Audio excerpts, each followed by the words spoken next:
And now for the panel discussion, I will be joined on stage by three incredibly smart and articulate representatives of the media, but people who bring light to, as I said at the top, a very complex place. I'll have them come up one by one. The first person is immediately familiar to most of you. Ayman Mohyeldin is the NBC's correspondent in the Middle East. He cut his teeth, come on up, Ayman. He cut his teeth as a correspondent for Al Jazeera English. And he caught the attention of the world when he covered the Arab Spring in 2011. And he brought both a sort of fearlessness, a cold-eyed journalistic curiosity, but also an empathy for the story and for the people who were living the story. And his reports from Tahrir Square were inspiring, exciting, and clarifying all at the same time. And in 2011, Time magazine named him one of the 100 most influential people of the year, on the Time 100 list. Next up is Laura Setrakian, who's bringing that same attention and that same focus to possibly the most important story out of the Middle East currently. That is Syria. Syria Deeply is the blog that she founded and runs. And it is a single subject blog, but it's a single subject that desperately needs the attention that she's bringing. The civil war in Syria is an incredibly difficult thing to cover because it is so dangerous for journalists. I mean, even for people like Ayman and myself who've covered conflicts in the Middle East recently, Syria is another order of magnitude more difficult to cover. So a lot of the information we get from there is from citizen journalists and ordinary Syrians, in some cases combatants, people on both sides. And it's really hard to understand. It's hard to tell what we should believe this day and age. It's all too easy for people with very sort of minimal skills to twist images around, to change facts around, and to send out propaganda. And Syria Deeply helps us to understand, curates, and brings together both citizen journalism and professional journalism in a way that brings clarity to as I said, probably the most important story in the Middle East. And I urge you all to go on Syria Deeply as often as you can, whenever you feel that you're confronted by something on the news, and it's probably every day, that can't be true, that doesn't make any sense. Syria Deeply very frequently helps to make sense of those exact kinds of things. And finally, Rula Jibril, again a figure very familiar to most of you. She's a contributor on MSNBC, and she brings her expertise not only on subjects in the Middle East, but more generally. Some of you may know her from her award-winning book Miral, which came out in 2003 and then was made into a wonderful movie in 2010. She's a novelist, she's a screenwriter, she's a commentator, and a very familiar face. So I'm going to conduct this panel, and I'm very confident that you will be that you will take away from this discussion a depth of understanding that is very hard to get from your daily consumption of news. Please welcome the panel.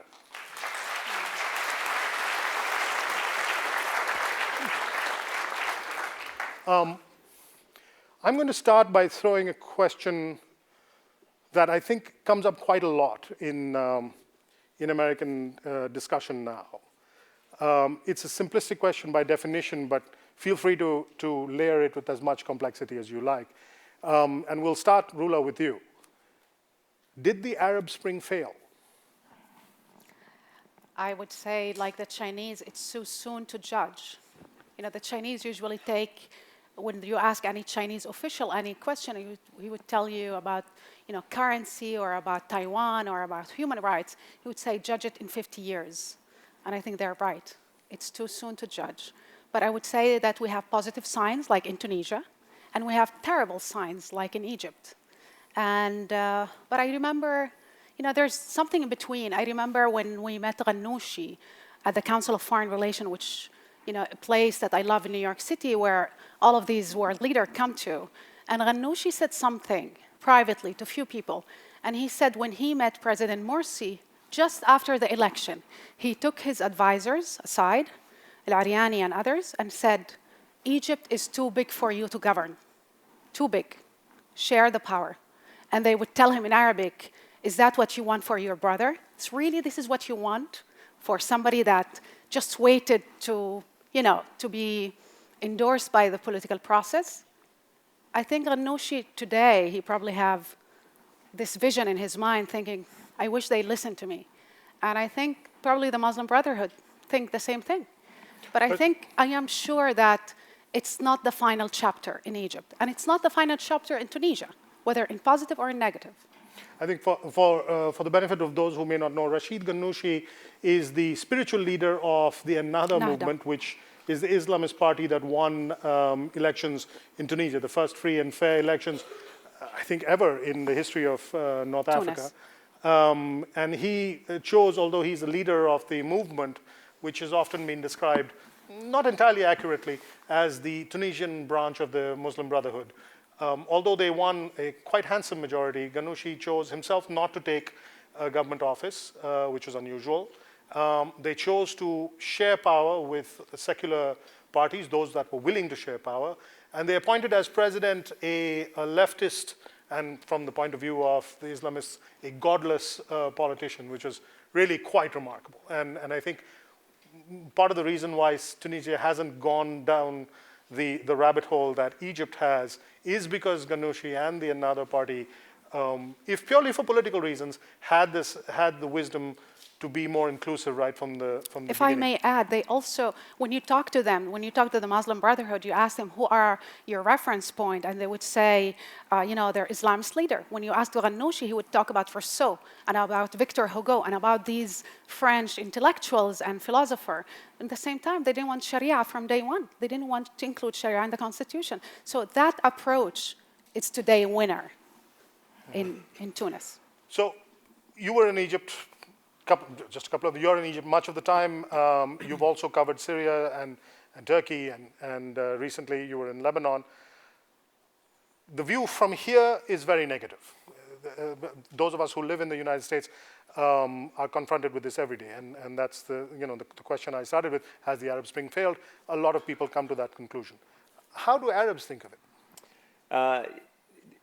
I don't necessarily accept the dichotomy of whether success or failure. I think there's somewhere in the middle. So the short answer to your question is no, it has not failed, but it has not yet realized its potential, nor has it succeeded. So I think that many Arabs have come to that realization, and the analogy that I often make sometimes, which probably a lot of us in the West have experienced, is like it's a very bad hangover. You're waking up after 60 years, and I personally don't like to use the term Arab Spring. I think it's much more of an Arab awakening. And I think an awakening, as many of us know, can be groggy sometimes. You're waking up, you're a little bit sluggish. Sometimes people bounce right out of bed. But the reality of it, it's very analogous to that. And I think what you're going to see is different people in different countries are going to take different trajectories in their development, in the way they come to realize their potential, in the way they develop their own internal political identity. But by far and large, the very fundamental essence of the Arab Spring has succeeded in one very simple notion, which is that power now is being contested. And that is something that has never happened in the history of the Arab world. Power used to be exclusively in the hands of the state and those that ruled the state. But now you really are, for good or for bad, you're seeing the contestation of politics among a variety of key players of any state. Sometimes it's good, whether it be the military in Egypt, whether it's political parties. Sometimes it's along sectarian lines. But for the first time, you are seeing various groupings in a state compete and contest for power. And that in itself can produce a healthy, viable political entity. Lara, the uprising in Syria began as a recognizable part of a continuum. It was off a piece of what we had seen in Tunisia, in Egypt, what we were seeing at the time, in Yemen, in Bahrain, and then it took a turn. Should we still think of it as an extension of the Arab Spring, Arab Awakening, or is it now sui generis, something completely different? Unfortunately for Syria, itself, it came last chronologically in the Arab Spring uprising, so it got the least attention, and we were hardly paying attention in the days when it was just protests and peaceful banners and people calling for freedom and democracy. You had this vibrant, young and old population in Syria that wanted something better for their country than the decades of Assad rule, and that did have a history of democracy and open debate. There was a time before Assad, and people were starting to idealize it. And then came the fall. Then came the rise of an armed reaction to the crackdown of the Assad regime, which turned into, as you know, a very, very violent civil war.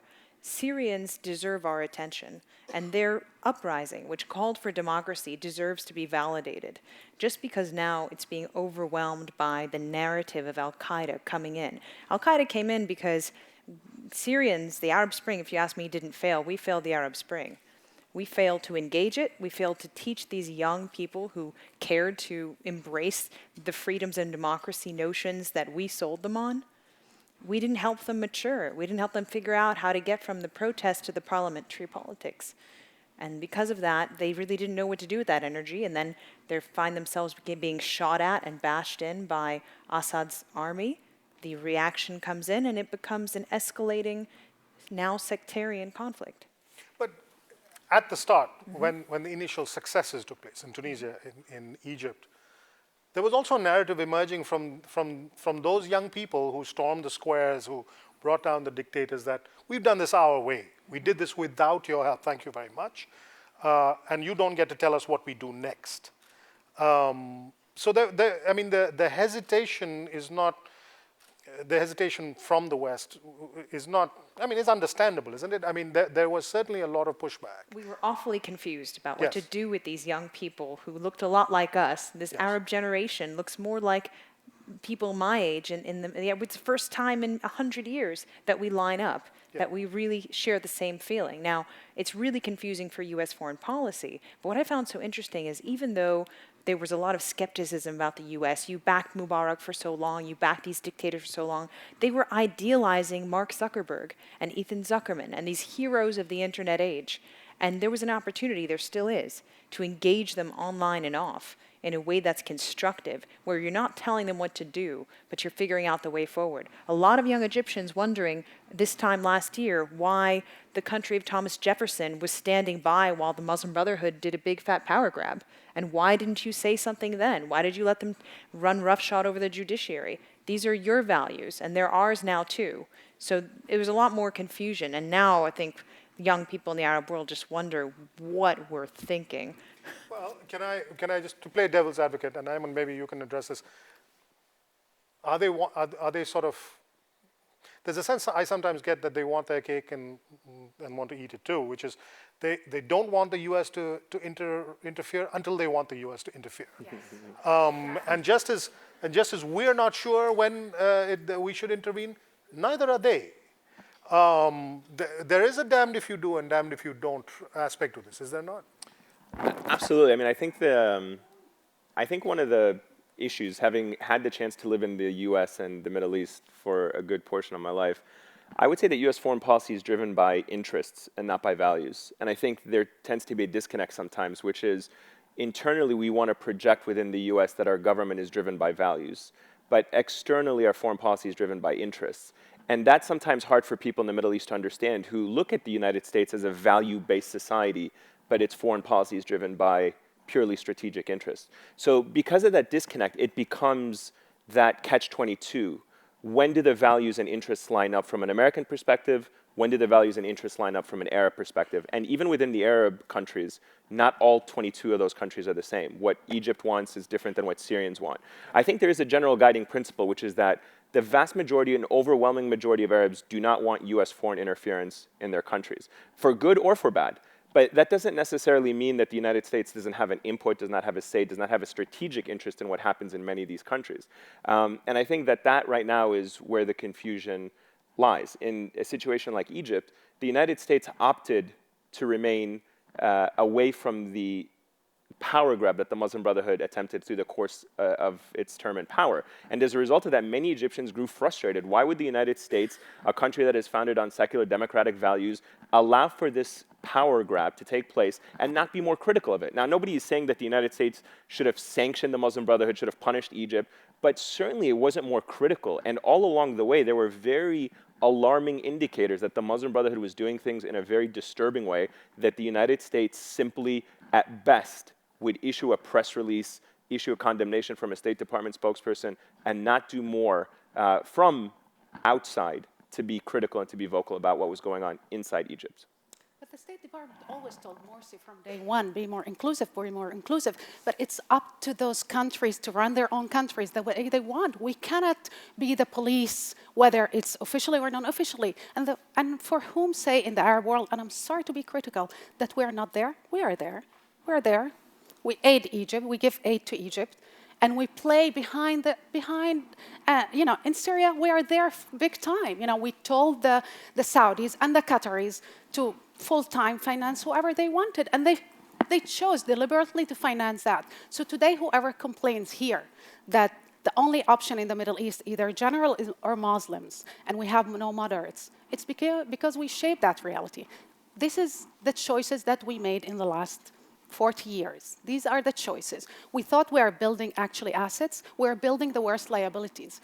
Instead of speaking honestly, and we criticized Morsi many times, Kerry himself was so frustrated. He told many journalists, I told him to be more inclusive and to open up to the opposition. Obama suggested to Morsi to put al-Baradei as his vice president. He suggested that from day one. Morsi said, no, thank you.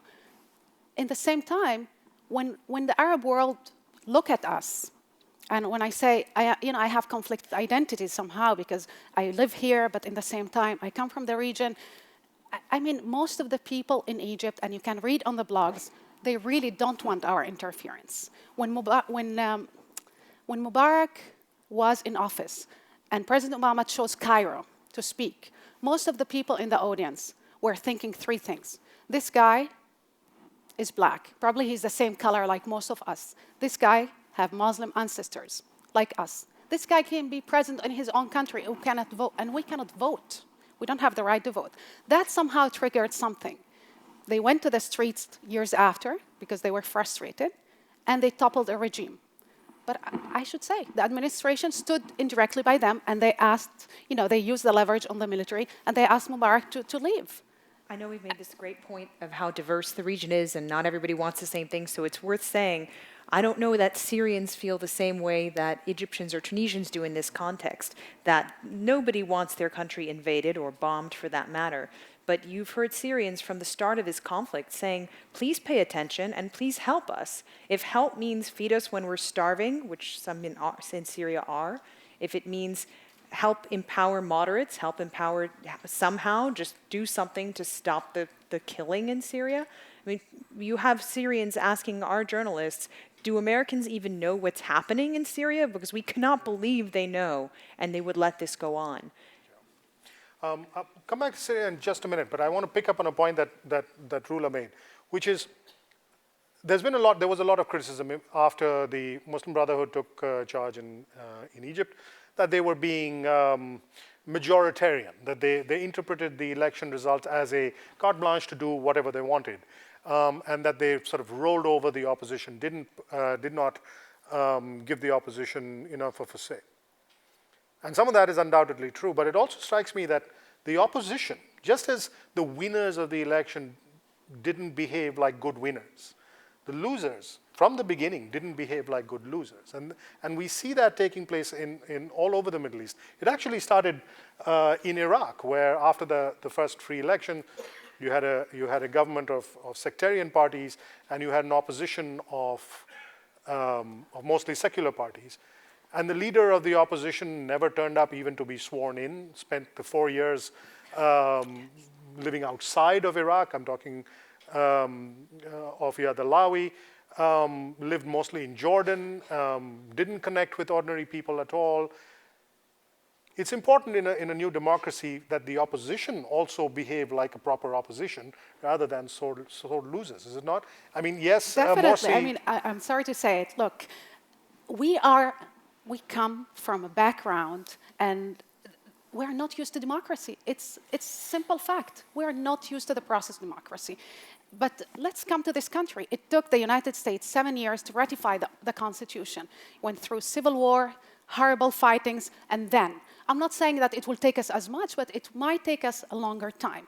I remember, when I went and worked in Egypt in 2008, and everybody was talking about Baradei coming back, and everybody was excited, and people went to the airport there was 30,000 people going to the airport only to greet him when he came back.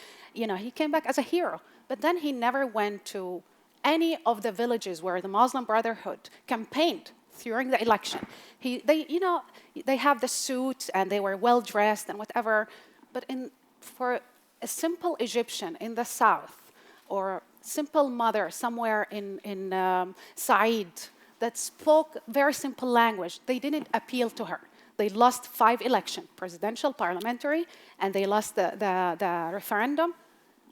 And they start, and I understand that Morsi was horrible as a president and the Brotherhood, but the dialogue of democracy, this is what, when you look at the Tea Party today, digging their heel and saying, okay, you won the election twice, President Obama, and yes, Obamacare is already law of the land, but we will dig our heel, and we don't want you, and we are willing to take the country down with you. I think somehow the attitude of the opposition was that. They were not able to, in any way, to find a compromise. Compromise became such a dirty word everywhere. And I hope from the Chicago idea, compromise will come back.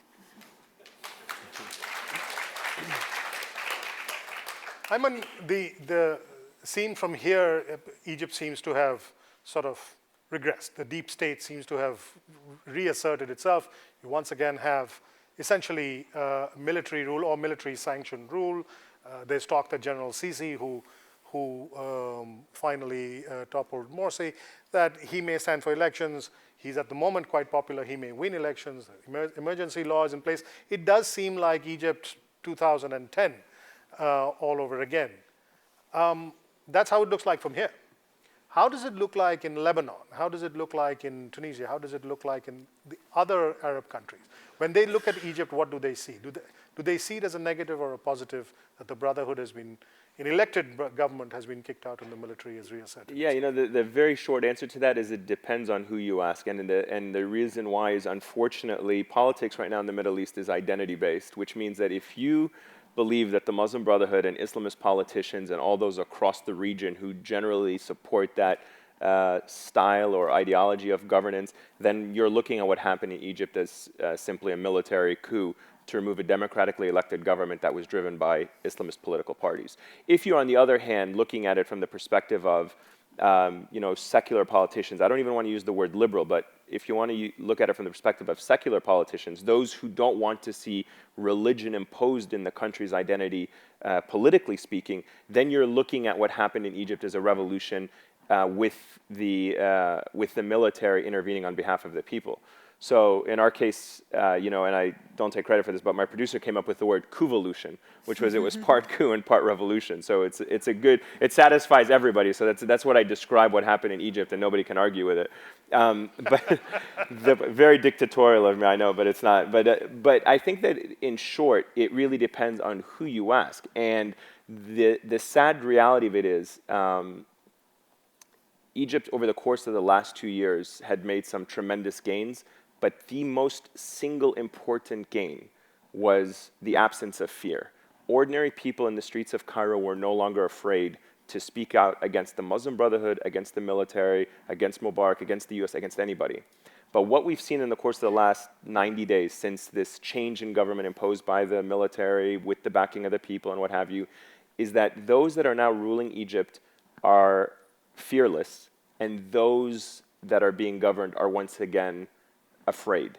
And this is perhaps the most dangerous loss of the revolution of 2011. If this continues on the path now, then everything that is happening by the military and this transitional government is going to reinstate that fear and reinstate that psychology of fear. And it's really, it's regime 2.0. I mean, it's dictatorship 2.0, where you can see the government giving away a little bit of flexibility in terms of civil liberties, perhaps some cracking down on corruption. But by far and large, it will still remain an authoritarian state governed by a few in a very undemocratic way. And that's a major concern. And Egypt has a very, very narrow window to get it right. And if it doesn't get it right in the next few months, I'm afraid that regime 2.0 will be much worse than anything we've seen in the previous 60 years. And what does it mean to get it right? What are the opportunities? What is the window like? Well, right now it really depends on the intentions of those in power. Will they allow for a genuine political, pluralistic entity to emerge within this transitional so-called roadmap of the next 6 months? They've asked for 6 months from the people of Egypt to do two things: to combat extremism, which we've seen, there's a rise of militancy, particularly in the Sinai Peninsula. There's been assassinations, killings, car bombs, very disturbing things for Egyptians who had, for the most part, in the last 60 years been somewhat removed from that type of violence, except for a spat of a few years here and there. The government has asked for a very strong hand to do that. The people have, to some extent, acquiesced and allowed, even if it meant the imposition of martial law. And two, they've asked to allow them to write the constitution without any type of democratic or political oversight, meaning that the transitional government has elected a very simple body of 50 people to write the constitution behind closed doors, without a lot of debate, without a lot of politics, and then ultimately they will put that up for a referendum for the public to vote on. They've asked to do this in 6 months. That's very unrealistic, given the fact that it took them nearly 2.5 years to get the first constitution and the first draft right, and that was a complete disaster. But perhaps some are saying if they do it in secret, behind closed doors, away from the public pressure, they may be able to draft a constitution that will guarantee the rights of minorities, women, Christians, what have you, and also allow for the capacity of a state to emerge. But then ultimately the real test will be is after 6 months, will they allow Islamists to participate in political parties? Will they allow the military to go back to its barracks and not control the strings behind the curtains? A lot of unanswered questions. A lot of the Syrians went last, as you said, but they were inspired by what they saw in Egypt. Are they disheartened by what they see in Egypt now, or are they now just too caught up in their own conflict to really care? They're watching Egypt. I found that really surprising because you'd think there's enough going on within their own borders, but everyone's watching Egypt in the Middle East. It is the touchstone. It's the beating heart of the Arab world. To Ayman's paradigm, the regimes haven't changed their operating system. 2.0 is just a shift. And this imposing of fear, you saw that in Syria as well. People were bold. They were expressive in areas that are outside of regime control. They feel a freedom they've never felt before, except that now Islamists are coming in and imposing their own law.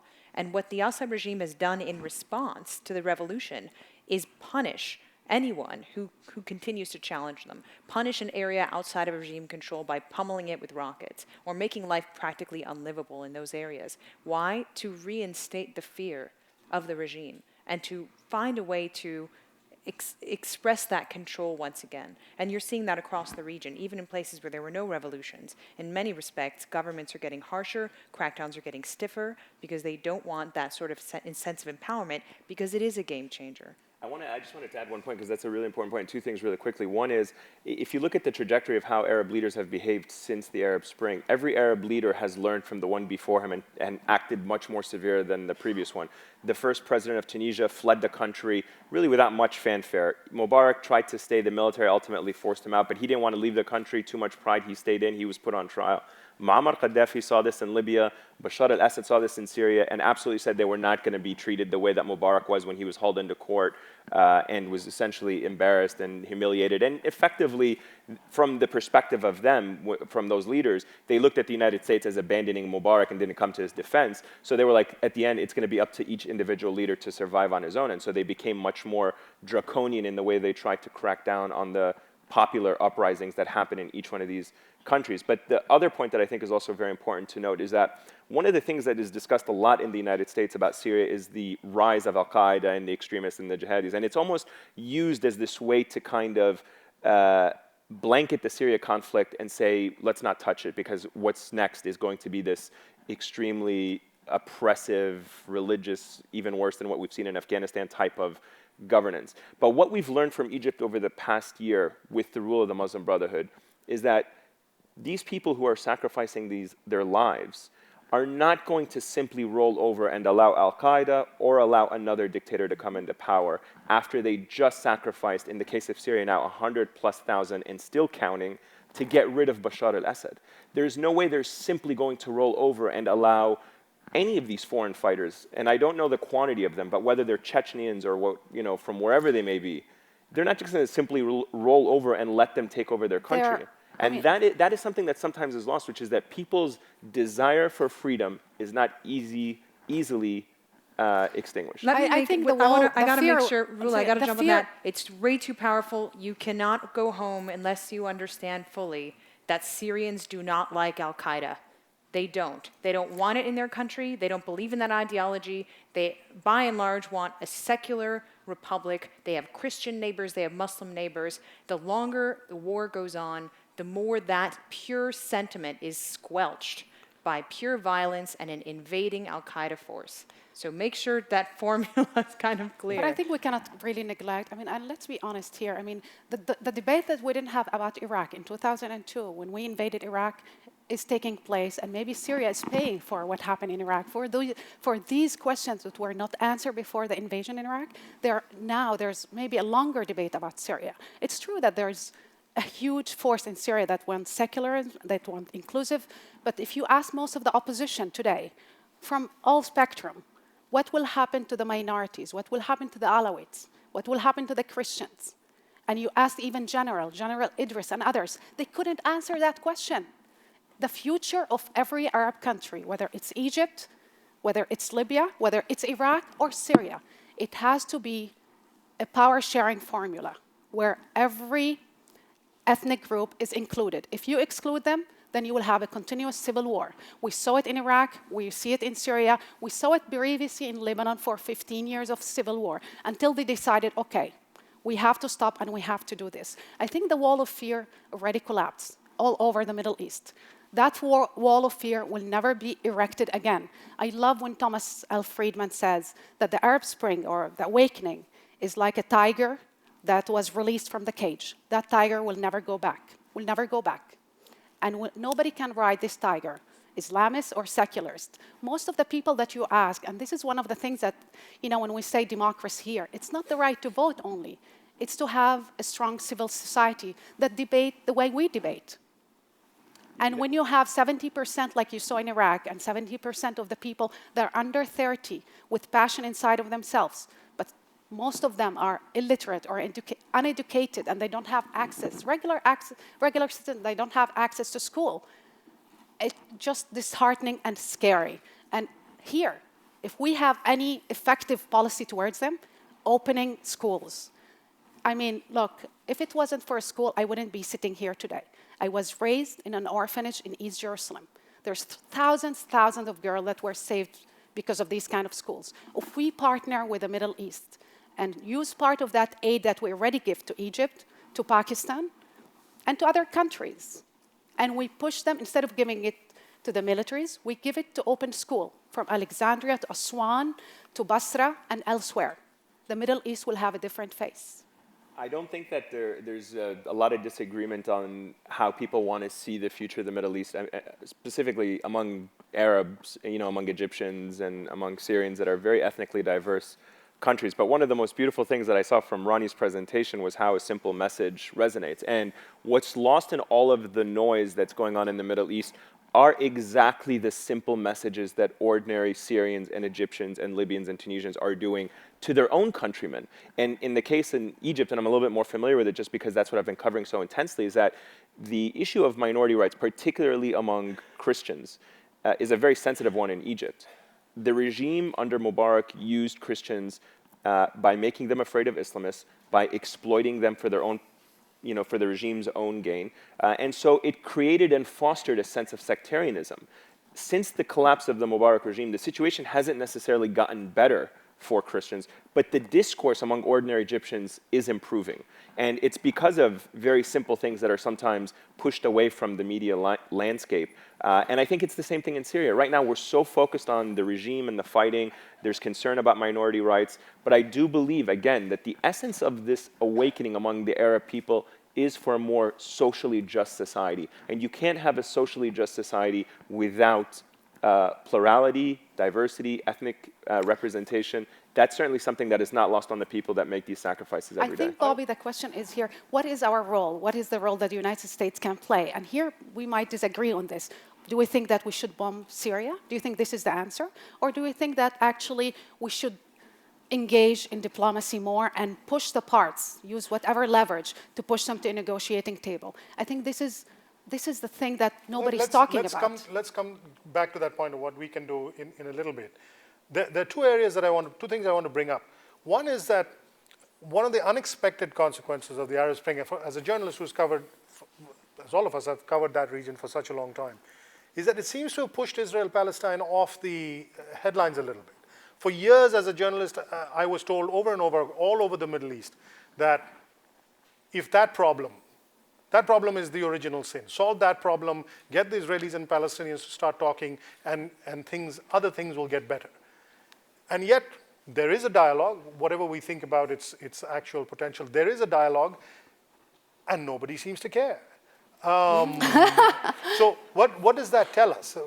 Laura, what does that tell us? Does that tell us that cynicism has peaked. It tells us that no one takes these processes seriously. Even Palestinian ministers telling me they don't hardly take our move seriously anymore as the United States. So unfortunately, there's that hard-baked cynicism that we need to break through if we're going to have any kind of progress. But for the first time in an Arab generation, people have their own politics to worry about. And to have a moment where you can reshape the wet clay of your country definitely will keep you busy.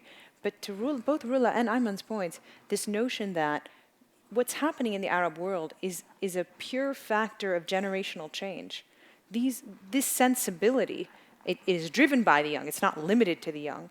But the fact that you had a generation under the age of 30 whose values and experience of planet Earth has been shaped by openness, communication, highly networked. These are Arab millennials at work, creating a new political reality. They don't know how, they're not going to win votes tomorrow, they're not politically organized, but they're pushing up on a system. And that's probably the number one reason why the tiger's not going to get back in the cage. Because this is the rise of a new sensibility toward transparency, accountability. And you see the same in Iran.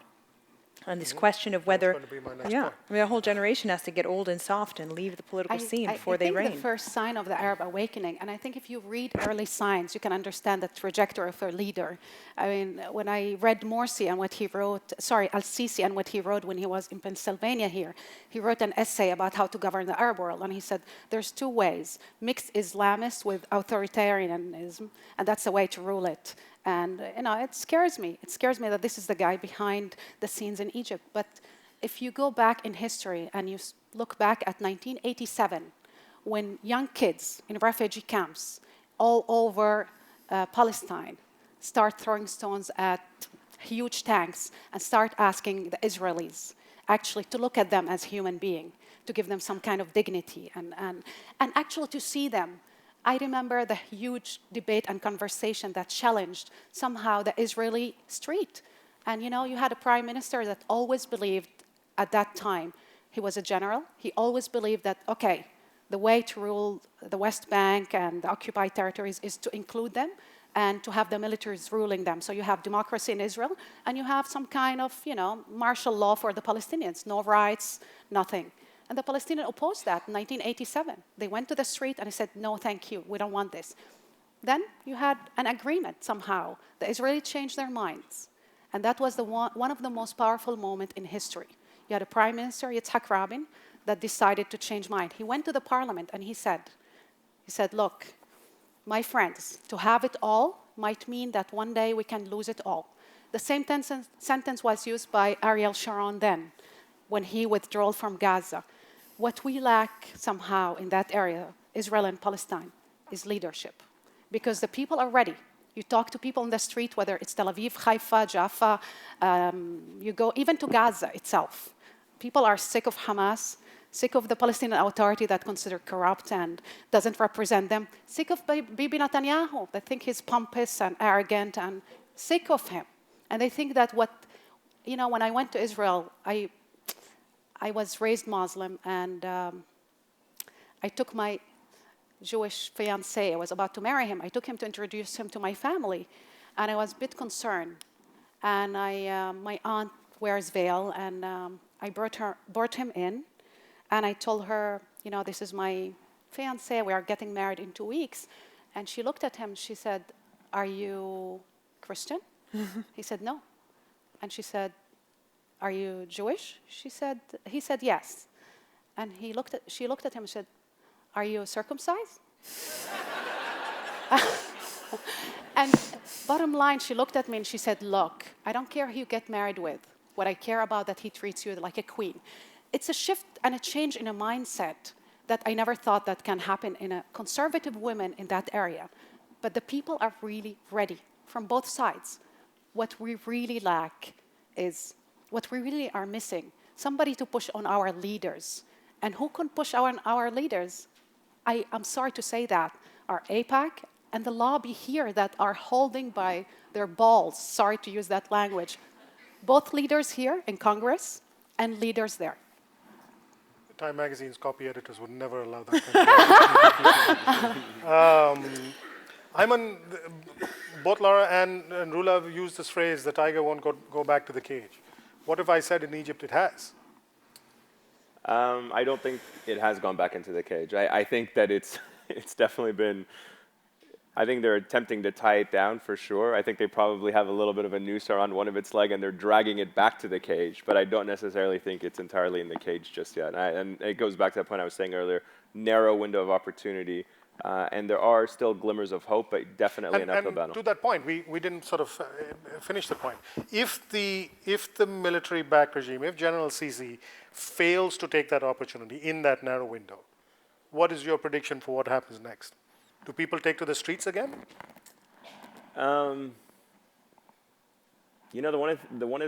of the things I've learned about the Middle East is never to predict anything. Honestly, it's point. That's a cop out. Yeah, I know it's a total. That is a complete cop out. It's a complete cop out. It's a futile exercise, Yes. But honestly, I can't predict anything. I mean, if I can just tell you honestly, like in 2000. Well, if we let's agree that any prediction is off the record. No. It's a little hard to say that with television cameras here, but let's just say we won't hold you to it. Okay, sounds good. What is your prediction? Well, can I we just won't say, hold it against very anecdotally, just really quickly, back in 2010, there was an article online that made an argument that change in Egypt would never happen from the bottom up, that it would have to be imposed from the top down, that if President Mubarak steps aside, allows his son to take over, a Western educated individual, he may then bring in the democratic reforms by allowing more and more freedoms and stuff like that.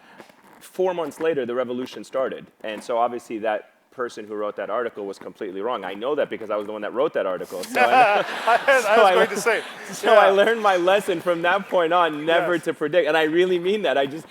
Look, the bottom line is, the important thing for me, honestly, is the indicator of fear. I know that sounds very cliche. In 6 months from now, people right now are willing to take a step back, go back to their homes, and not go down to the streets. They're allowing the government right now because it's a bit of a good faith, good trust effort, because they saw what the experience of the Muslim Brotherhood was like, and they know how bad it was, so they've decided to give this transitional government experience. 6 months from now, if the elections are fraud, if it's not pluralistic, if it's completely a return to authoritarian rule, I do believe that the people will go back to the streets. I don't think that the Egyptian people will simply acquiesce to going back to living the way that they did for 60 years, or perhaps in the last 30 years more so than now. Something incredible about the counter-revolution, the coup-volution of June 30th, is that we all had our calendars circled for June 30th. If you were watching Egypt closely, it actually wasn't a surprise. What was amazing was the scale of people coming out onto the streets. I don't know what number you put on it, but the BBC calling it the largest political protest in the history of recorded political protests. And this sense that when Morsi violated what people thought was their hard-earned right to a free and fair democracy, they came out en masse for what they wanted. Egyptian media was reporting 100 million Egyptians took to the streets in a country of only 80 million. Yeah. So there That's was, a lot. Yeah. There's got to be. so that says a lot about Egyptian State media media. calculations. But Can I the just say, truth, if there are any sort of, since this is, if there are any tech heads here, I think you would do journalists everywhere an incredible service if you could come up with an iPhone app that allows us to measure crowds. It can't really be, I mean, there must be a scientific way to do that. You create an algorithm, use the camera to identify, point at a crowd and get a rough estimate, because it is just impossible. The numbers that go around are just absurd. Yes, but the truth, it might be messy. Now, the transition to democracy is messy. So it might not be peaceful protesters, since, my fear is that Islamists that now been killed in big numbers, imprisoned, probably tortured in jail, we're back to certain, techniques. They might go underground, and we might see the future of certain areas that didn't transit smoothly to democracy, like Egypt, going back actually to violence. So the car bombs, what happened to Iraq might start occurring more and more in Egypt until, and I'm sorry to repeat that, there's a power sharing formula where all parties are included. Without that, there's no country that can be safe. We're so diverse, we're so divided somehow. We go along ethnic and sectarian and religious group, and everybody has to be included. This is what will save Iraq. So now to come, and I said earlier that we would return to this point. We're down to about 8.5 minutes, and I will dispense with my closing statements, because I think everybody would like to hear you more than me. What can we do about it? Get creative. We are acting as though we're operating with these limited option sets, which is absurd. Only bomb Syria or not bomb Syria. Back the brotherhood or back the military. We're Americans. We can come up with better. And everything is on the table for Syrians right now. There are people so hungry they're eating leaves off trees. Kids who don't have an education can't afford it, so they're selling chickens on the side of the road in Lebanon.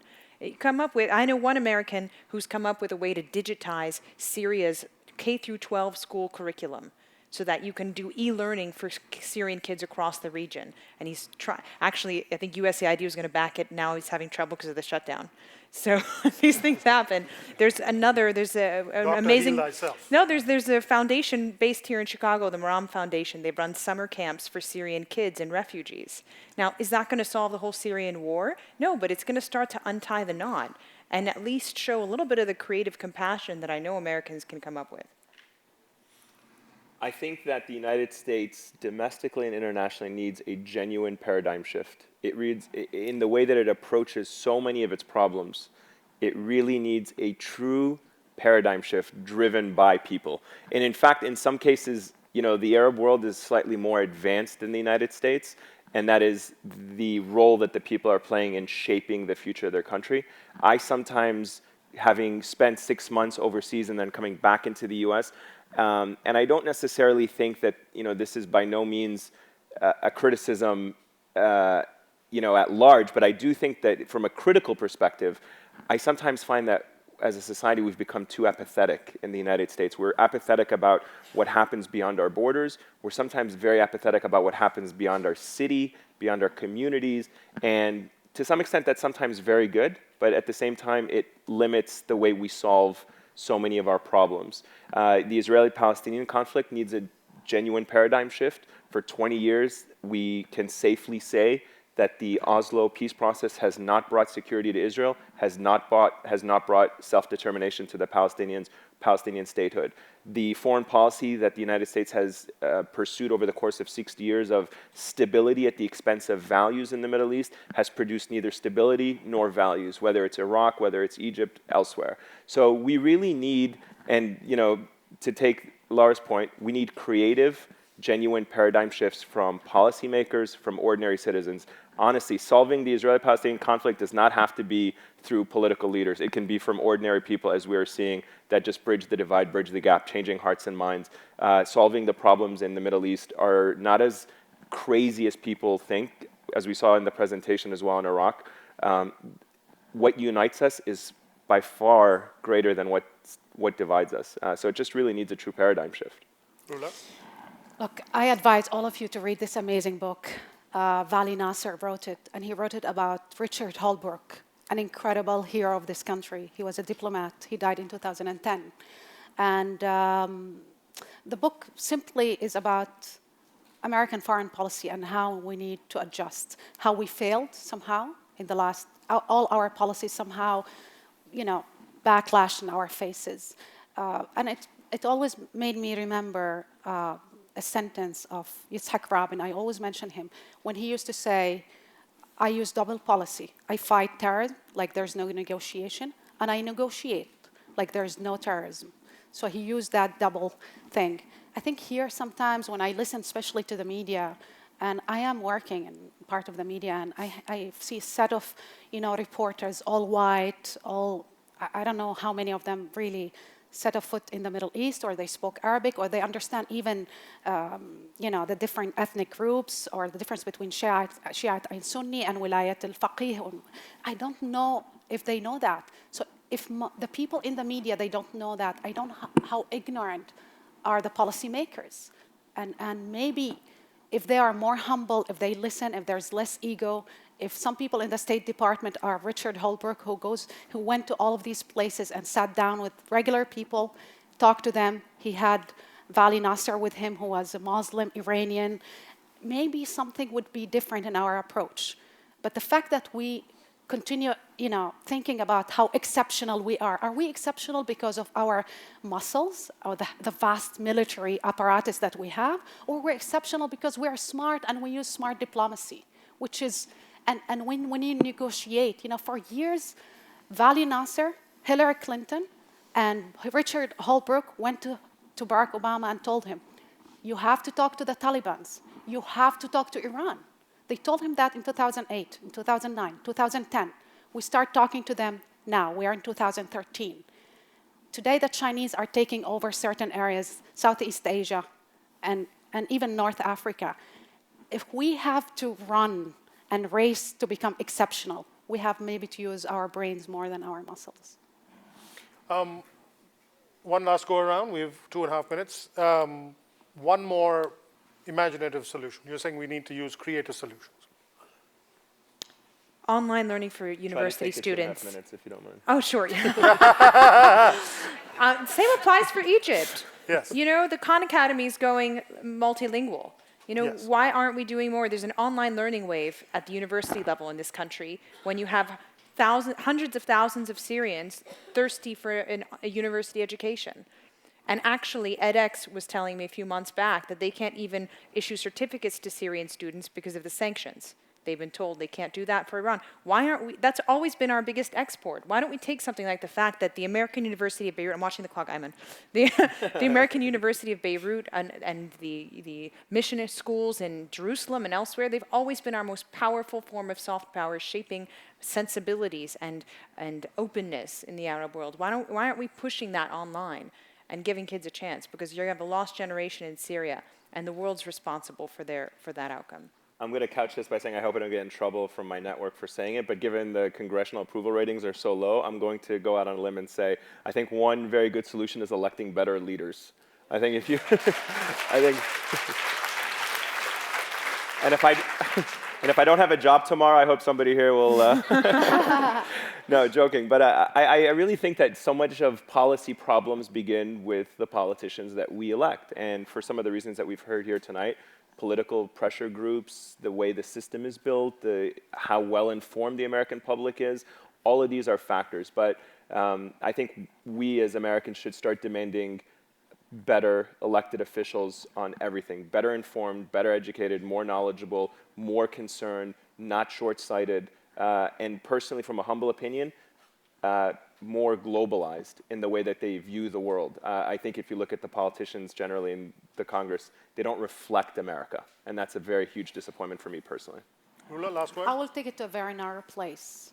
And the narrow place is really, if you look at the Middle East, everybody will tell you the Palestinian-Israeli issue.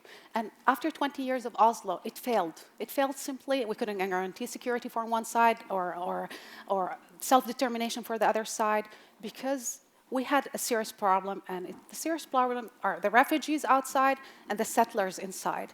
So we have 500,000 settlers in the West Bank, and we have millions of Palestinians outside. But we have also money. We have a fund, a huge fund, whether it's the Qataris, the Saudis, and the Gulf countries, and we have AIPAC. So if we make a shift for these two sides, and we tell them, look, we pay you out. The Israelis, the settlers, tell them, we'll give you money, so whatever the value of your house, you will have a house somewhere else. and we give that part of the land to the Palestinians. And to the outside, we compensate them for whatever house they had in their mind, they used to have before 1948. I think if we use really our leverage, financial leverage from both sides, that kind of idea can work. It was a proposal that made actually to the Knesset, to the Israel Knesset, in the 70s, again in the 90s. I think it's still valid today. This is very technical, simple, and it can't really change that area. Rula Jibril, Ayman Moeldin, Lara Setrakian, ladies and gentlemen, your panel. Thank you.